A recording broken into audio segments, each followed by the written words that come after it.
Okay, so we were discussing tangents, and we have already seen in an example how to find the tangent to a curve at a given point. That we want to do generally. So, finding a tangent to the graph of a function, and the procedure is same, that same dynamic procedure. Say now our graph is this, the graph of a general function, which we are calling an arbitrary curve, y equal to f of x, and say we want to find the tangent to the curve at the point p x naught comma f of x naught. What we do is same, we calculate the slope of the secant through p and a nearby point q on the curve, whose x coordinate differs from the x coordinate of p by a small amount h, and h, as we have already discussed in the previous video, can be negative or positive. Okay. Accordingly, of course, the y coordinate is f of x naught plus h, and then we investigate the limit of the slope of that secant as h approaches 0. H approaching 0 is equivalent to q approaching p along the curve, either from from both sides actually, because h is allowed to be both positive as well as negative. And if this limit exists, then we call that limit the slope of the curve at that point p, and we define the tangent at that point p to be the line having that slope and which passes through p. Okay, same procedure, but this is for a general curve. Accordingly, a definition has also been given, which is basically the same thing, but it says this entire thing in a formal manner.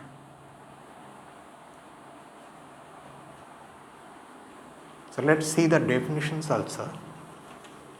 Definitions, because two things are there. We are defining the slope of a curve at a point, and we are also defining the tangent to a curve at a point. So the definitions go like this.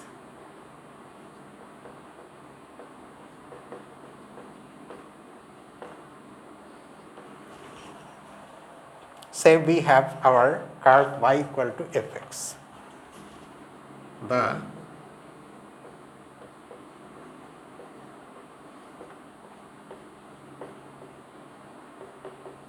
slope of the curve y is equal to f of x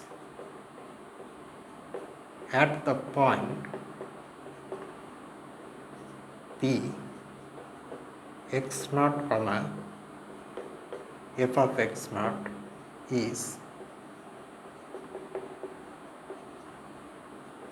defined to be the limit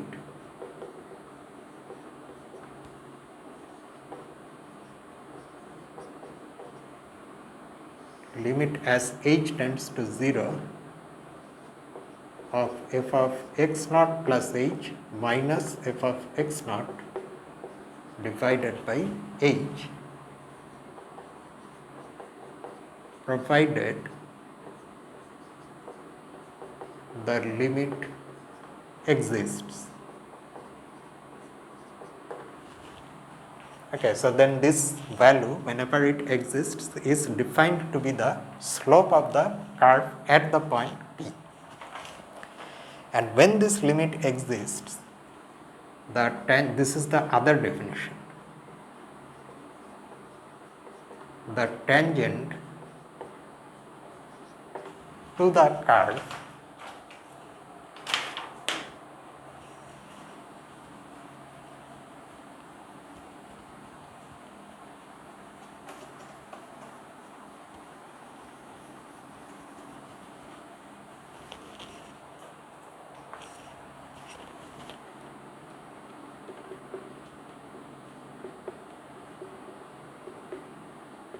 at P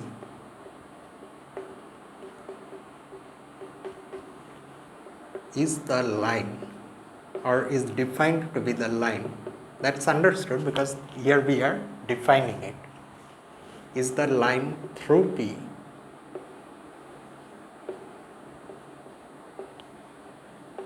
having the above slope. If you want, you can add when it exists, but that's understood.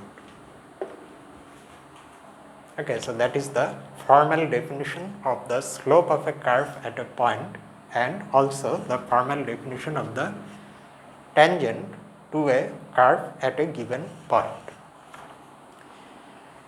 Now let's see one example illustrating this thing. This is example 2. In it, show that the line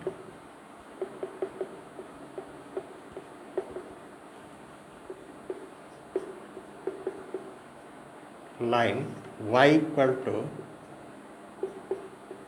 mx plus b. We are well familiar with this form of the of a line. It's called slope intercept form.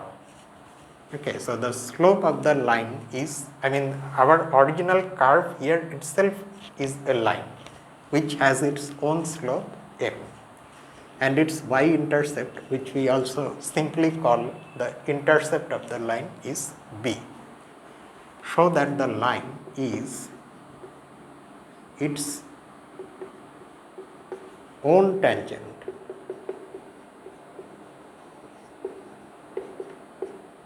at any point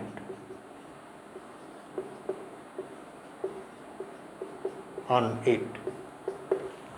So in this case, at any point a tangent exists and the line itself is its own tangent at that point. Let's see how that is the case. So the thing that we will do is we will take an arbitrary point x0 or x0 and we will find this slope, okay, at that point for this curve. Let x0 be any element in R. Now let's calculate this limit.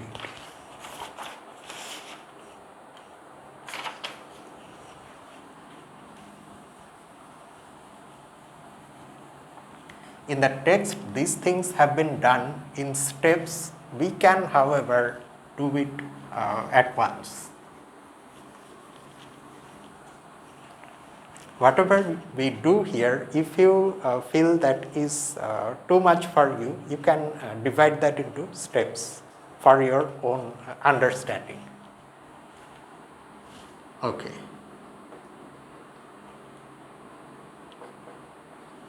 So we have to first of all write the y value at the point x0 plus h. So that will be what? M times x0 plus h plus b. From that we have to subtract the y value at the point x0, that is mx0 plus b, and then divide that by h. So you can see that here immediately two terms cancel out, b and minus b. And if you do the multiplication here, you get mx0 plus mh minus mx0. So there is further cancellation.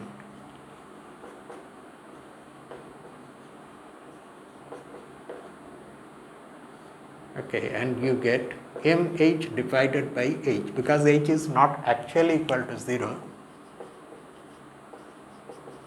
You are getting m, which is m itself. So you see that yes, a tangent exists at any point x0 because the slope we have defined in the definition of a tangent exists, and also in this case it turns out to be exactly equal to the slope of the given line, which itself is our curve now.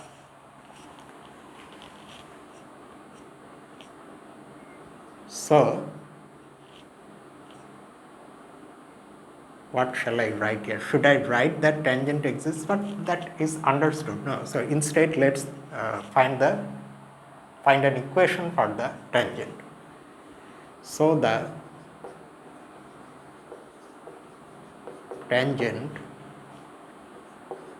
to y equal to mx plus b at this point,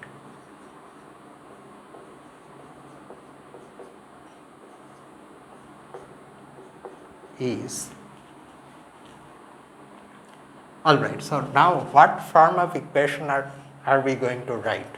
Point slope form, and the point here is this point. So y minus the y coordinate equal to the slope, which is m, times x minus the x coordinate. Alright, now if we simplify this equation, what do we get?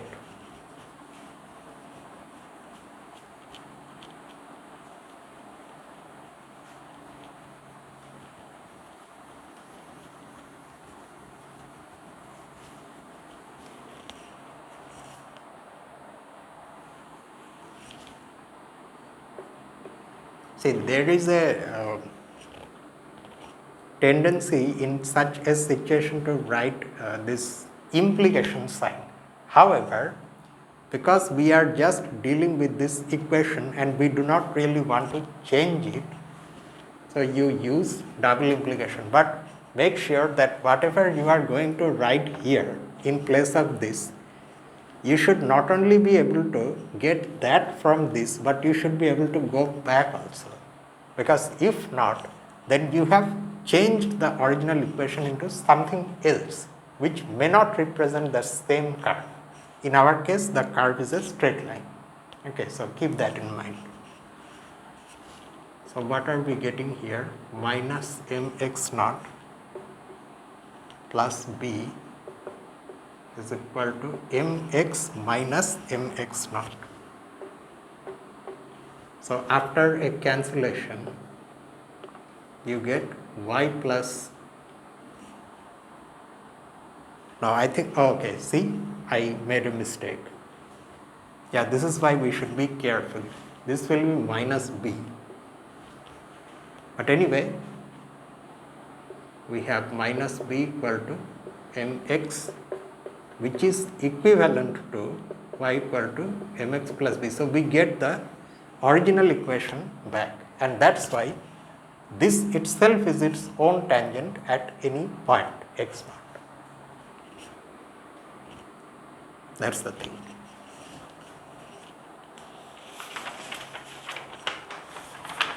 Now let's see another example.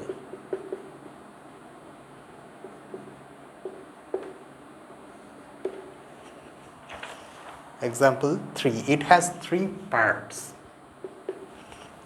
The first one asks us to find the slope of the curve. Find the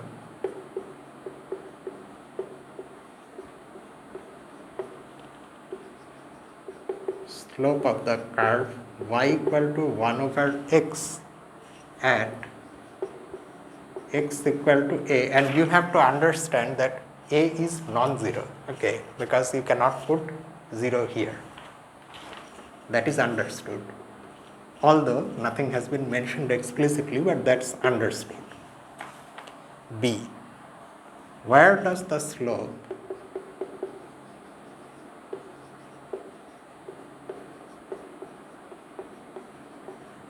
equal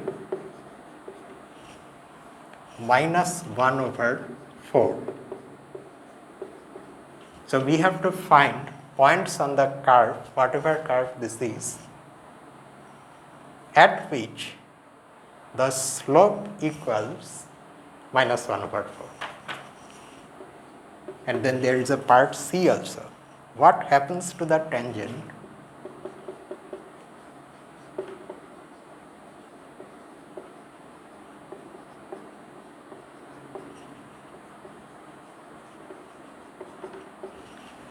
what happens to the tangent to the curve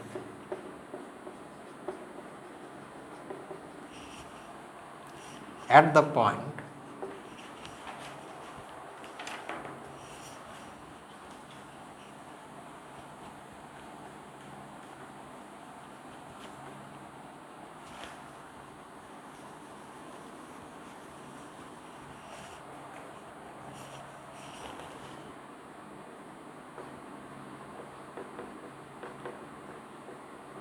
a comma 1 over a as a changes.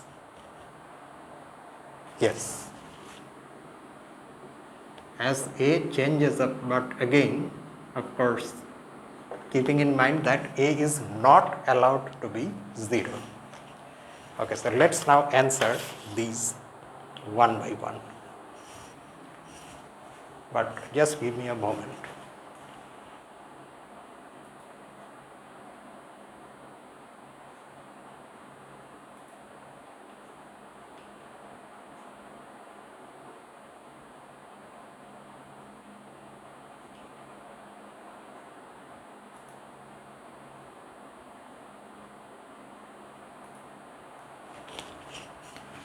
Okay.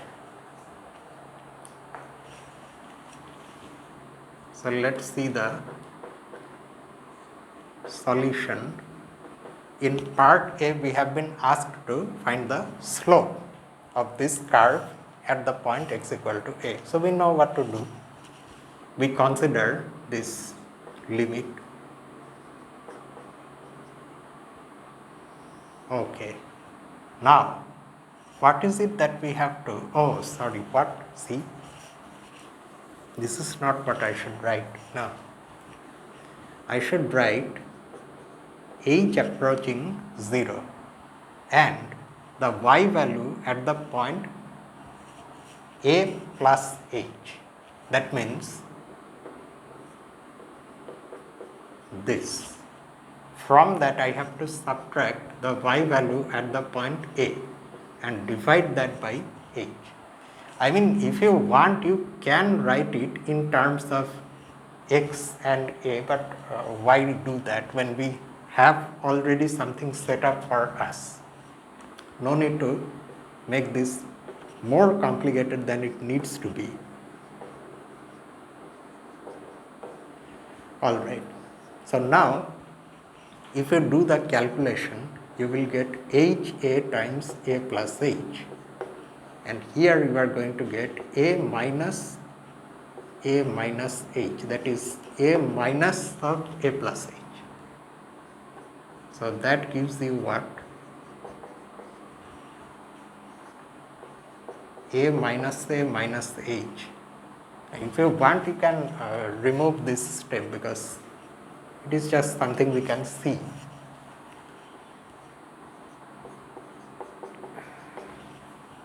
And then of course h and h, they cancel out and we are left with this minus 1 divided by a times a plus h, and as h approaches 0, the limit is minus 1 over a square. This is the slope of the curve at the point x equal to a. So it will also be the slope of the tangent to the curve at this point. Alright. And now in part B, we have been asked when this slope becomes minus 1 over 4, at which point?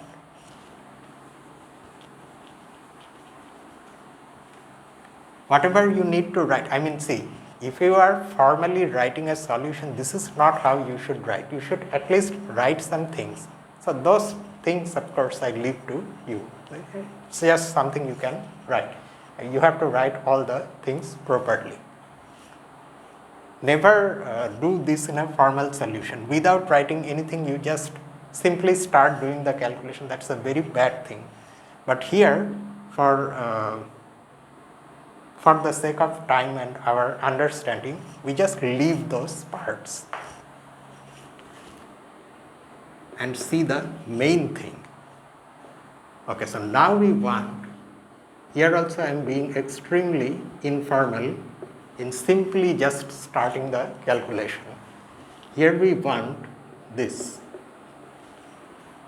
which is equivalent to having a square equal to 4, and that is equivalent to having a either 2 or minus 2. So the points where the slope of the curve will be minus 1 over 4 will have their x coordinate either minus 2 or 2, and accordingly we are getting 2 points actually, and those points, one of them is minus 2 comma minus 1 over 2, that is this, and the other is going to be 2 comma 1 over 2. Okay, and then we have to also answer C, what happens to the tangent to the curve at this point as A changes. For that we just have to look at the slope. This is the slope, right? Now, no matter what A is, A of course is not 0, but A, other than that it can be anything. A square is positive, its reciprocal is also positive, add a minus sign to that, this is negative. No matter what A is, this slope is negative. So the slope of the tangent to any point on this curve is going to be negative. So the tangent will be like this, not like this. Okay, this type of lines have positive slopes, but this type of lines which go down as you go from left to right, they have negative slopes. So that tangent will be like this at any point on the curve. We of course actually know how the curve looks, but I am coming to that later. Let us first see what will happen to the tangent just from this slope. And here of course I will have to write some things. Since the slope of the tangent to this at a comma 1 over a is minus 1 over a square, the slope is negative. Okay. Now what will happen to the slope? The absolute value of the slope, absolute value of course is 1 over a square as a changes. If a tends to 0 plus, that means if a approaches 0 either from the right side or a approaches 0 from the left side, what will happen to 1 over a square? It will approach infinity. However, we have a minus sign, so it will approach minus infinity, I mean the actual slope.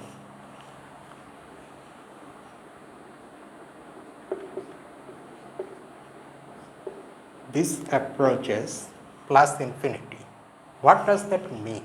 It means that not only is the tangent like this, having a negative slope, the tangent is like this, but as your A approaches 0 on the curve, the slope increases. Okay, so the tangent becomes steeper and steeper and steeper. Of course, it will never be vertical, its slope will not be infinity, that's not a value, but it will become steeper and steeper like this as A becomes closer and closer to the origin, either from the right side or from the left side.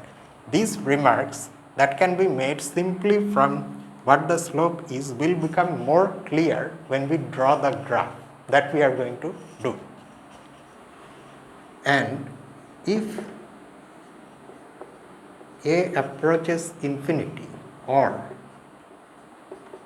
A approaches minus infinity, 1 over a square approaches 0. So that means if a goes further and further away from the origin, either on that side or on this side, the tangent will become less and less steep and will try to become horizontal. It will never become horizontal at any point, but it will try to attain horizontality as you move a further and further away from the origin. Okay. Now let's verify these remarks geometrically by actually looking at the curve. And that curve, of course, is this.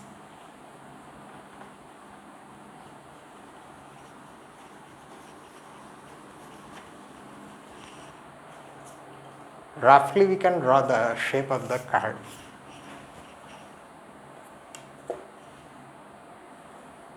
So this is our y-axis, this is the x-axis, and the curve is roughly like this. It's disconnected and it has two connected parts. One lies in the first quadrant, one lies in the third quadrant. So you can see why these things are happening. For example, you want the tangent at this point. So the tangent will be something like this.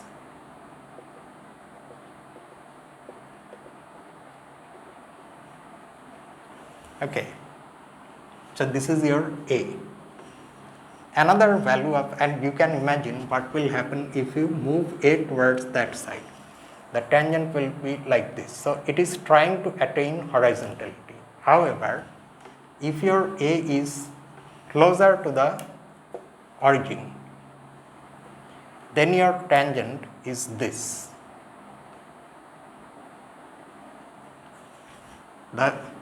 Both the lines have negative slope, but this one has less slope than this one. This one is steeper, and as you take A more and more close to the origin, it becomes steeper and steeper. And that is also the case for tangents to points on this side. Here also, the slope is negative no matter what your point is. But again, as you take your A towards the origin from the left side, this also becomes steeper and steeper. The slope increases in magnitude. But as you take your A away from the origin, the slope decreases and the tangent tries to become horizontal without ever becoming horizontal, but it keeps on being more and more like this. Okay. And then of course we can go back to rates of change.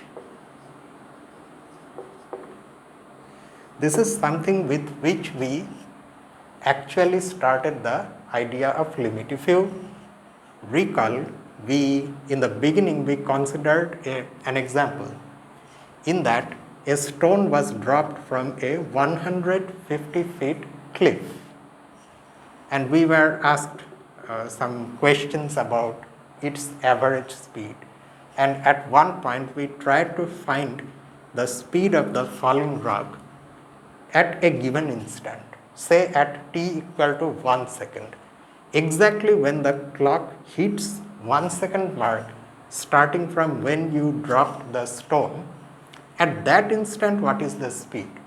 And we have already discussed how to make sense of this instantaneous speed by drawing tables, okay, for some values, some average speeds. And then we saw what happens to those average speeds as we make the interval smaller and smaller in which we were calculating the average speed of the falling stone.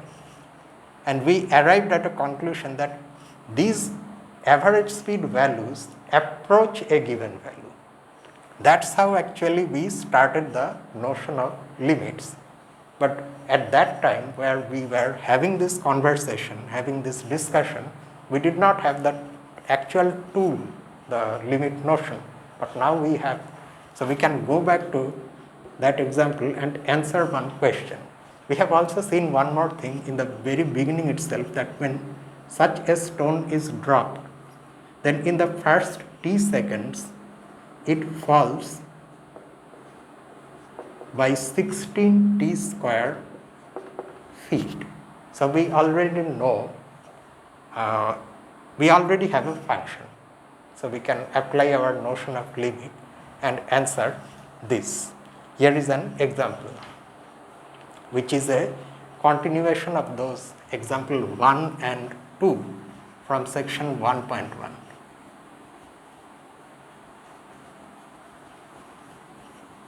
So now we can apply our notion of limits, with which we are now well familiar, having spent so much time with it, and see whatever value we found back then,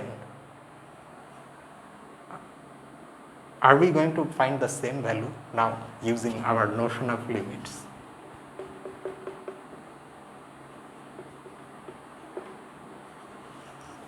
So example 4, of course, is this.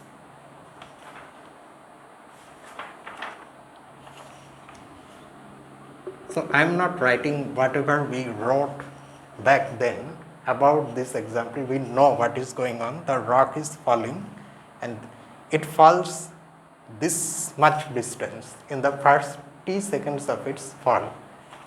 Let's see what the question is. What is the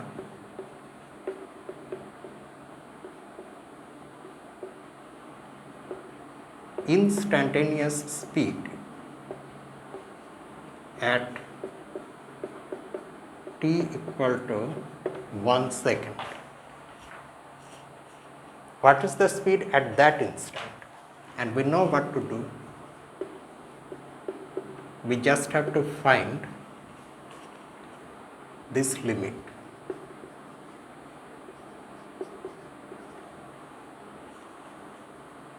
This is the formula.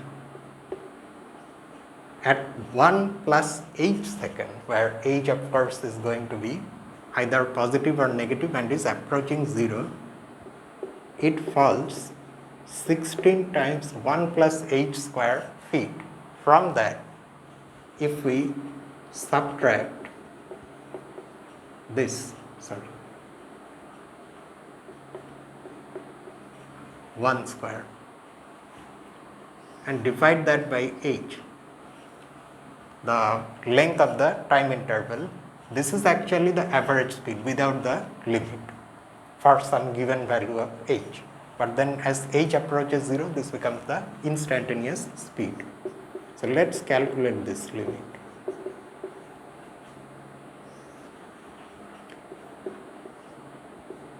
First of all, if you expand that square, you get this. But then in the very next step, 16 and minus 16 cancel out.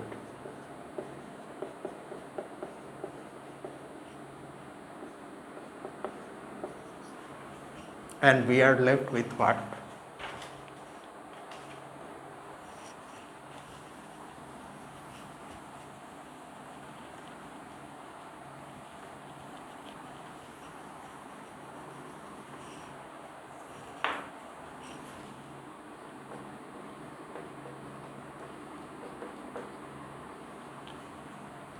(32h) plus 16h square divided by h, and there is further cancellation of course, because now you have 32 plus 16h and this is 32. So the instantaneous speed according to our calculation is 32 feet per second at that instant where the clock hits 1 second mark. And if you go back to those tables using which we estimated the instantaneous speed, you will find that there also the value is 32, which means that whatever theory of limits we have developed, that is working. Okay. And lastly, let me also mention this. Actually, I should have said about this before coming to this example, but I was in the flow, so I forgot. This quantity is called the difference quotient of difference of the function f at x naught, and the limit that we see associated with this is called the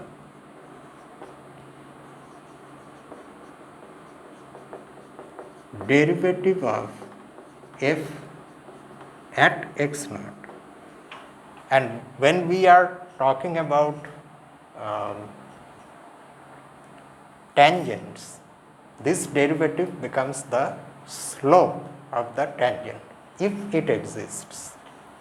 And when talking about rates of change, this derivative becomes the instantaneous rate of change at a given point. The notion is one, but the applications are of two types. Geometrically, it gives you slopes of tangents, and numerically, of course, it gives you rates of change.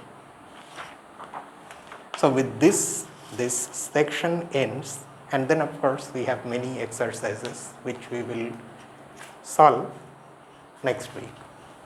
So that's just it for tonight. Signing off. See you in the next upload whenever that is. Until then, this is me, Lucifer, from a mathematical room. Have a nice night.